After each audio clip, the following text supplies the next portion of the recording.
Welcome to this week's version of Kickin It With Kunkel. Another fun episode. I sit down with Texans running back Dare Ogunbowale. We talk about his game-winning touchdown against the Jaguars, how we can get this daggone running game figured out for the Texans, because you cannot continue to play this way if you don't run the ball well. You can't put it all on C.J. Stroud, and the offensive line has got to figure some things out. Before we get into all of that and you hear my conversation with Dare, I want to break down the season for the Astros, because a lot of ticked off fans last night, a lot of people on Twitter or X calling for Joe Espada's job because of some of the comments that he made, saying that it was a tough loss and that he is proud and everyone should be proud of this team for how far they have come.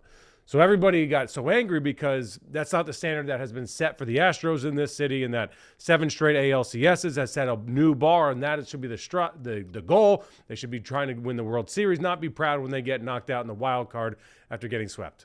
I get all that. And you're not wrong in the fact that you want to have high standards. And that's Joe's standard too. That's where Joe wants to be. That's where the Astros want to be. The goal isn't to just get in the playoffs. The goal isn't to just win the AL West. You have little goals along the way. One of them is to win the AL West. One of them is to win a playoff round. And then the next one, and all the way to the World Series. Okay? But this is where I want some of the fans that are calling for Joe's job, acting as if he doesn't have high enough standards, to kind of check yourself. Because every team is different. The year 2017 is different from the year of 2022, is different from the year of 2024, and all the years in between. They're all different teams. They're not all the same. So the standard might be the same, but you go through different things throughout the year. Like, look what this team did. They had Christian Javier hurt. They had Justin Verlander hurt. They had Kyle Tucker hurt for a huge chunk of the time. They had Lance McCullers was out. Alex Bregman was playing banged up. Down the stretch, Yordan Alvarez was playing on one good leg. And I say all that not to say it's an excuse, but to say that there were a lot of hurdles overcome this year that there weren't necessarily in front of them last year. They got off to a slow start. Why that was, you can put some of that on Joe if you want, and I'm sure he would take some of that blame. You could put a lot of that on Alex Bregman and the fact that he got off to a historically slow start as well. He's notoriously a slow starter, as he's admitted, but then he played some really good baseball down the stretch. They played in a bad division, which allowed them to win the division, but they were down 10 games, and I think 3 games under 500 on June 18th. They had no business winning the division, and they got some help from the Mariners. The Mariners did their part by playing some really crappy baseball as well, but they were able to overcome that and win the division, and for that you should be proud. It doesn't mean you've reached your goal and that your goal achieving stops there. I understand that, but the notion that you shouldn't be proud because they didn't win the World Series is silly. And here's why I bring that up. All these rosters are different. Every lineup is different. Every team is different year to year. Like this Texans team, albeit a lot of carryover from last year and some big pieces added, is different. So there's a lot of things to figure out for the Texans, and it's every team in every league, always, forever, whatever. So just let's look at 2017. This was the lineup for Game 7 against the Dodgers. George Springer, Alex Bregman in the 2-hole, Jose Altuve batting third, Carlos Correa, Yuli Gurriel, Brian McCann, Marwin Gonzalez, Josh Reddick, Lance McCullers was on the mound. And I say that to tell you how deep that lineup was. I mean, you have Josh Reddick batting 8th, Gonzalez 7th, McCann 6th, Yuli Gurriel batting 5th. Now let's look at 2022. Now Jose Altuve is leading off. Jeremy Pena, where I would love to see him bat in the 2-hole, Yordan Alvarez 3, Alex Bregman 4, Kyle Tucker was in the 2-hole this year, in the 5-hole in 2022, then Gurriel, Trey Mancini, Chas McCormick, Martin Maldonado, and then Justin Verlander on the mound, an elite Justin Verlander on the mound. And I say that because, one, to explain that this is a different team than where the standard was set with these teams. Those lineups are so much deeper than where they are this year. The loss of Jose Abreu cannot be overstated. To lose a dude that you expected to be in your 5-hole and stretch that lineup that much longer is a massive loss. And to have to fill in with either Mauricio Dubon or Yainer Diaz or Victor Caratini or John Singleton, those guys aren't your everyday first baseman. Hence, it had to be done by committee. And it was an addition by subtraction when you got rid of Jose Abreu. But you go into the season, right or wrong, with the expectation that your first baseman is going to be your 5-hole hitter. That's what he was on opening day, I believe, against the Yankees. Now, it went horribly awry, but that hole was never able to be filled. And that is huge because it shrinks your lineup, and you saw that in the lineup, and you saw that throughout the series with the Tigers. Jose Altuve 1, Kyle Tucker 2, who, by the way, has just been absent in the postseason the last 2 years. He has not hit a home run in the postseason since 2022. I know it was a shortened postseason this year, but it's still the same. Yordan Alvarez, Alex Bregman, and then you have Yainer Diaz hitting 286, a good hitter. So you got the first 5 guys of your lineup, and then Victor Carantini, streaky. Jeremy Pena, who was in the 2-hole just a handful of years ago, is now batting 3, 4, 5, 6, 7, 8th. And then Chas McCormick, 7th. Chas McCormick, Jake Myers. And Jake Myers, we all know his struggles as well. So I don't say this to say that the standard shouldn't be the standard and the goal shouldn't be the World Series, but to look at this team individual of the other teams. It's not fair to draw comparisons and say that this team shouldn't be proud of what they accomplished. Let's talk Alex Bregman. I have no idea what's going to happen with Alex. I will say one thing was very apparent in the clubhouse afterwards. His teammates love him. And this is separate of what a lot of teammates always say. Great guy, hope he's back, going to miss him. Great guy, hope he's back, going to miss him. I mean, these guys went out of the way to say what they learned from him. He's an amazing human being off the field. He's always trying to help everybody in the clubhouse get better, not just him, despite his struggles. He's always a professional. He brings his glove to the game every day, despite not hitting early in the season.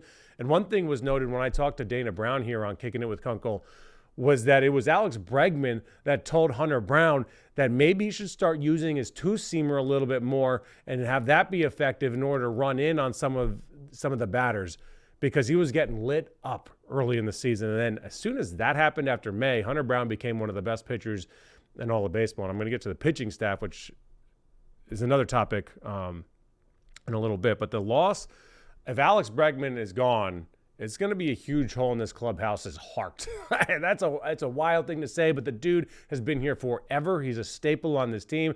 He's part of the culture on this team, but it also happens. And Bregman has the right to go hit free agency. He doesn't owe anybody anything. I don't think even Jim Crane and the Astros owe him anything. I always get kind of hung up on this. Like Jose Altuve said, it's time we pay him, and he needs to be here. And I'm going to go talk to Jim Crane about this, and I admire all that, and I respect all of that. But you can't pay a dude for what he's done. You need to pay a guy for what he's going to do for you. That's the way it works in professional sports, because as soon as you start paying a guy as a thank you for what he's done, you start overpaying for what he's going to do, and then that salary becomes an albatross on the books. And I'm not saying that you shouldn't bring Alex Bregman back, or that's the situation here.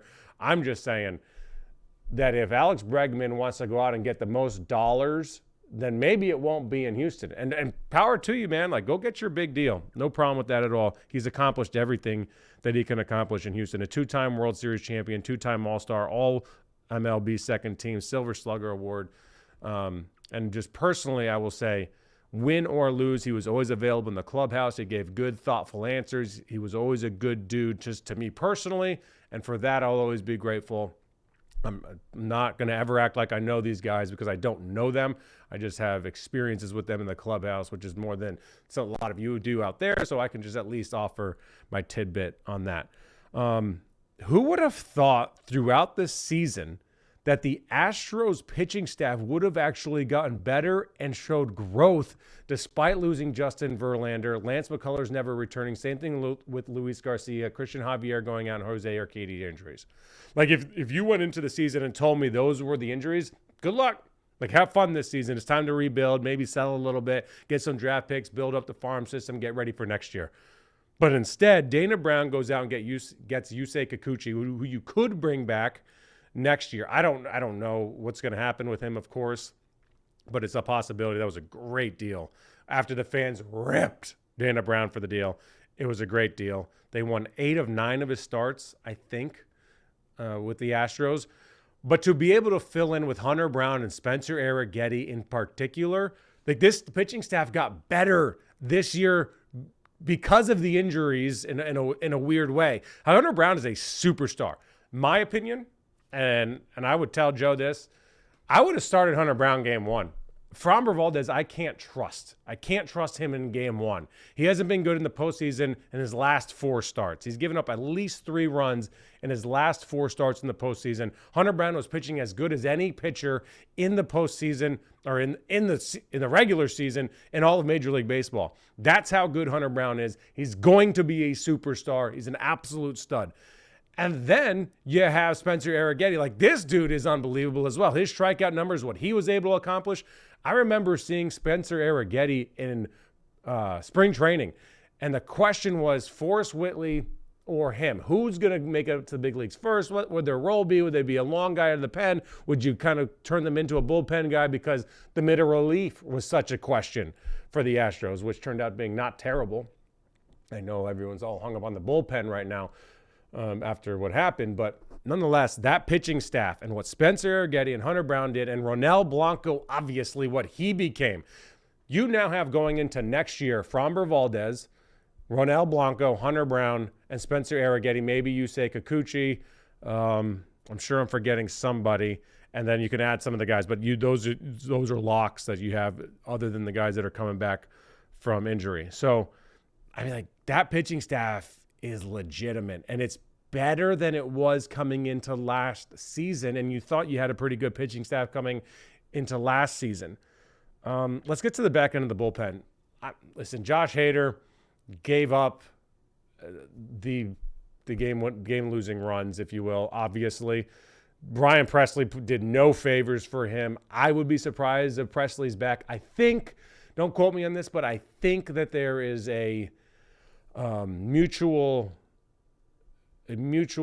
option on both sides for Presley. So I wouldn't be surprised if Presley's not back. I could be entirely wrong with that, and he will be back. But like, Brian Abreu is your setup guy next year. Josh Hader's your closer. Ryan Presley, I think, if it's possible, will be gone, and then you fill in from there. So I think this team is okay going forward. They just have to figure out that lineup. They have to figure out first base, number 1, maybe third base as well. I don't know what you do with Jake Myers because he's such an unbelievable center fielder, but he's a hole and is a liability at the plate. Chas McCormick was the X factor for me. I would have loved to see him get that at bat late in the game. I thought he was seeing the ball out of the pitcher's hand well, that walk that he drew in game 1.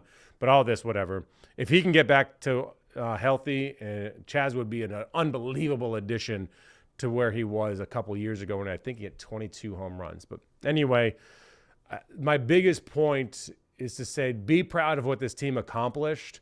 At the same time, be disappointed at how it ended, as it is for them, but understand that this team is different than other teams. That doesn't mean that the standard doesn't remain the same, and that Joe's proud of this team because of all the things that they overcame, also being disappointed as to how it ended. All right? Now here's my conversation with Dare Ogunbowale. I need you to be honest with me right now. Okay. All right? Yes, sir. How many times have you watched your touchdown play? The touchdown play, not as many times. A couple times. I've watched the third down, the big third down pickup more times than that, just because the Texans got a dope shot from like the aerial shot from the top of the stadium. So I've watched the dance a couple times, but to be honest with you, the touchdown I haven't watched too many times though. Take me back into the huddle. So what's the play call? What's going through your mind? Like, what option are you? Yeah, it's just roll right. I mean, it's a pretty classic football play. I mean, it's similar to like a screener type of thing in basketball. Everybody runs it. It's just you got to call it at the right time, got to execute it. I'm the first read on it. You know, if I can get to the flat untouched, get to the pylon, I mean, I'm getting the ball. So once I came out, started running, saw the defense, I mean, I knew I was getting the ball, and I was just make the catch and celebrate with the boys. So, yeah, it's like I said, it's a common play. You just got to execute. What's going through your head when ball snapped, you see you're about to be open, you're like, all right, I know I'm going to get this ball. Like, does everything slow down? You're like, just don't drop it. Like, what's going through? Honestly, I don't know, bro. It's just like you just in the moment. We've run it in practice plenty of times, man. So it's not, you don't even really have time to think. I mean, you got a quarterback like CJ, he's just going to put it right where it needs to be. You don't really got time to think, man. You don't really need to think. It's just catch the ball, just trust your training. And like I said, it's just a normal catch you make all the time in practice, so it wasn't much thought. try to reflect on where you've been. I mean, you've been on a handful of practice squads. You've been around the league since 2017. Haven't stuck, but now you're sticking here. To have that moment for you personally, what that means to you to have that success in such a big moment on a team that's contending and to make an impact. Yeah, man, it's special. You know, anytime you get a chance to make plays in the league, it means a lot. Like you said, in my 8th year, just played a lot of football, and like you said, it's fun to be playing some winning football right now. What's made you keep going in the NFL to try again, and after getting cut from practice squad A, then B, then C, and then coming here? And I think it's your second stint here with the Texans, right? Yeah. So, like, what makes you keep fighting after 7? Because 7 years of trying to make it is not hard. It's not easy. Yeah, I mean, I would say, like I said, just know the type of player I am. You know, I know my skill set. I know what I'm able to do. So I just keep playing, man. Keep playing. You know, keep getting my opportunities and keep taking advantage of them. How did you see your social media blow up after that play? I wouldn't say blow up. You know, like I said, I've had some big plays in my career that people showed a lot of love for, a lot of love in my city. So it was great. You know, great to get a lot of love from my boys, my family, friends, just people who just shout me out. Was there more love on that or the kick? I'd probably say the field goal, to be honest. I mean, the field goal, that was pretty crazy. You know, people still hit me up about the field goal. So, yeah, I would say the field goal is pretty unbeatable. That was crazy. We were talking earlier. You went to Wisconsin. I went to Northwestern, and we're 2-1 against you. Is that what you remember? In my career, yep. I mean, how does that sit with you that Northwestern's a better football school than Wisconsin? Hey, you got right now. I don't know what's going on, but no. I mean, like I said, we had some dog fights with Northwestern. The field was haunted. Every time we played there, something bad happened until my senior year. But like I said, Northwestern was always not the best place to play. Tiny locker room, all that, but. Yeah, we had some dog fights. Wish we could have won more. We're redoing it now, thank God. Like, we're finally getting a new field. Yeah? They tore it down. Now we have our field on the lake for the next 2 years because, like you said, Ryan Field was a place where opponents would come in at 11 a.m. and be half asleep. And then there's no crowd there. No crowd. Usually raining somehow. Yeah, it was crazy. Man, what makes this team special? Like, why is this team where it is right now? It's a close group, man. Very close. Offense, defense, and special teams. We just we know each other very well. We trust each other. We got great leaders, really good leaders. And like I said, we're led by a great coach. You know, it's a good feeling all around when you know you can trust your coaching, trust your training, and I feel like we got that. So we just got to go out there and execute. Trust that our coaches are putting us in good places for our playmakers to make plays. I was on the Buffalo radio station earlier this week, and they're asking me like how important it was that Slow stayed around, and my answer was it was huge, not only because he's good at what he does, but because of the trust factor. Mm-hmm. Like for CJ to be able to tell Slow like, no, I don't like this, and then Slow doesn't take it personally. Like there's a relationship there that you can grow and build together. Like how important is it that you guys kept that core together through the offseason? Yeah, it was great. It was great to have Slow again, especially like you said, him and CJ's relationship is great. You know, being around some quarterbacks and offensive coordinators, I would say that their relationship is the best I've seen. So it's like I said, it's really great to see how much CJ trusts him and how much Slow trusts CJ, and I think it's been beneficial for us. You know, we get a chance to see CJ make some special plays because of their relationship. How do we get the running game going though? Like how do we get this thing back on track? We go 159 with Joe in week 1. And then a little stagnant so far. Is it more of an attitude, like I want to punch you in the mouth type of deal, or like do your job type of deal? No, I think yeah, exactly. I think we all got the mindset for it. We just got to go out there and make the plays. You know, we haven't really put out the brand of football that we wanted to the last couple of weeks in the run game. But I mean, I don't think it's anything that we're not doing right now from a mentality standpoint. You know, we just got to go out there and do it. So I think that, like you said, once we get the running game back going like we were week 1, I think we'll be clicking even better. But I feel like we're playing some good ball still. Just got to clean up the mistakes and tap in a little bit on the details. The goal is obviously to win. Like 3-1's good. Second seed in the AFC right now, albeit way too early to even be looking at that. How would you describe the first month of the season for you guys? Yeah, we haven't played our best ball yet, and that's normal. You know, especially coming out of training camp, coming out of preseason. I mean, these games we're still building our identity, but it's early in the season. We're able to be 3-1 on top of the division, so we're in a good spot, and it's a lot of confidence in the locker room. So we know that once we get things going even more, once we find that identity, we'll be a good team. How come you got to get the identity again after last year? Like, because there's so much continuity.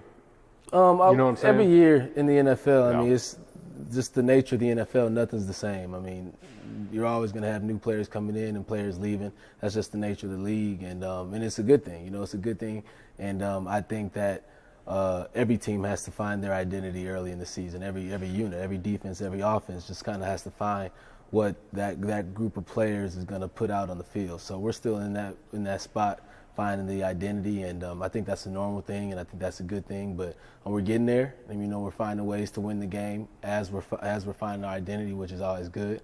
So I think we're in a good spot. What's the best pronunciation you've heard of your name? I don't even know her name, but it was one of my games in college. I was doing an on-field interview, and she said Obliagu, like Obliagu. I'm like, those are letters that ain't even in my name. But that was the worst I've heard. I don't remember where it was, at Minnesota. Oh yeah, so it was. She said Obliagu, and then she said that it was cold. That's why she messed it up. But that's the worst I've heard. But I've heard plenty though. I've heard a lot of bad ways to say it. We're getting it right now though. Like, people are starting getting it right. More you hit that end zone, you know what I'm saying? Right. People get familiarized. No, for sure. That was, like I said, that was college. So I haven't heard a bad pronunciation in a while though. What's Dari doing if he's not playing football? Like, what in life? Right now I'm being a dad, man. Yeah, congrats, just bro. Appreciate it. So I'm just. How old? About to be 4 weeks. Oh, so, dang, okay. So I'm just changing how's the diapers sleep right schedule? Now. It's been good. It's been good. She's sleeping pretty good through the night, so can't complain about that. But yeah, that's really what I'm doing right now. So it's a blessing. Every time I leave here, I'm smiling. So it's a good feeling. What's that like? All right, so what do you get to do less now? Like less Call of Duty, less Madden? Like what's less? Well, I mean, if it's the off season, I'm golfing a lot. So I wouldn't be golfing in season. So to be honest, I'm not really missing out on much. I mean, I would have been sitting on the couch anyways, just kind of icing or doing something with my body. So now I'm just icing with the baby in my hands. So I'm not really missing out on too much. I'm not really a gamer. I tried. I'm not good. So not much of a gamer. But yeah, I really would just be chilling on the couch, watching TV, watching film, something. So still get to do that. If you weren't playing football for a career, what would you be doing? Who knows, man? Who knows? When I was in college, I was interning at this financial firm. So that's my easy answer, but I mean, I can't see myself really being a financial player. So I don't know what I'd be doing, man. It's a blessing that I'm out here doing this. Don't really got to worry about that right now, but I don't know what I'd be doing, to be honest. We're having the Jets game on our air on Fox. Okay. So I'm going to ask this question for this reason. It's on Halloween. Your favorite Halloween costume as a kid was what? Blue Ranger. I was always a Blue Power Ranger. I was Batman a couple times, and then we stopped dressing up. But then I feel like I dress up more as an adult now than I was as a kid. I mean, nowadays, what was I? I've been a Game of Thrones guy before. I've been a pimp. I had a little pimp hat, a little feather in my joint, so that was fun. But yeah, I would say Power Ranger and Batman when I was a kid. Favorite candy? I mean, on Halloween, you're not really getting Swedish Fish or Sour Patches on Halloween. Those are my favorite candies, but I'll probably say like Starburst or something for Halloween candy, as far as Halloween candy go. But I'm a Sour Patch guy for sure. This is a hot button every year when I ask people this. Is candy corn horrible or terrible? And there's a right answer, by the way. I mean, it's awful. It's disgusting. It's not even candy. Yeah. I mean, it's like I don't even know what it is. It's not good though. It's disgusting. Candy corn and what's the other one? Almond Joys. Don't put that in my bag. That's like an adult. Yeah, like don't put that everyone's grandfather loves that and butterscotch type of deal. Yeah, but you're not putting butter. But people will give you Almond Joys on Halloween. It's like, what are you doing? It's insulting. Yeah, candy corn is crazy. That's just not even candy. Oh man, I appreciate your time. Yes, sir. No, appreciate you having me. No doubt, no doubt. Hope you guys all enjoyed that interview here on Kickin' It With Kunkel. Please like, click, subscribe, everything. Appease the algorithm. I appreciate all the viewers. We'll be back next week with another episode of Kickin' It With Kunkel.